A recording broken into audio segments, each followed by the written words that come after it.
Kalian pernah dengar nama DPR yang sering dikaitkan dengan istilah legislasi, anggaran, dan pengawasan? Yap, tiga istilah tadi adalah fungsi utama DPR RI sebagai badan legislasi di Indonesia. Nggak cuma itu loh, ada juga tugas-tugas lain dari DPR RI yang perlu kalian ketahui. Lewat cek fakta parlemen, let's go kita bahas sampai tuntas.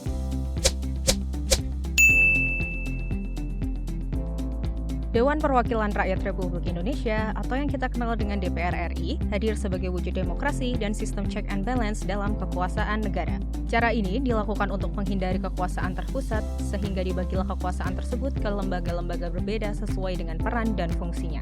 Sebagai bagian dari trias politika, DPR memiliki peran penting melalui tiga fungsi utamanya. Fungsi pertama yaitu legislasi. DPR bersama pemerintah menyusun undang-undang dengan mempertimbangkan masukan dari masyarakat dan DPD. Lalu kedua, fungsi anggaran. Setiap tahun, DPR membahas RAPBN yang diajukan Presiden, mulai dari menentukan prioritas, alokasi anggaran, hingga menyusun asumsi makroekonomi demi kebutuhan publik. Dan ketiga, tentu saja fungsi pengawasan. Sebagai representasi masyarakat, DPR memastikan pelaksanaan undang-undang, APBN, dan kebijakan pemerintah sesuai dengan hukum dan aspirasi rakyat Indonesia.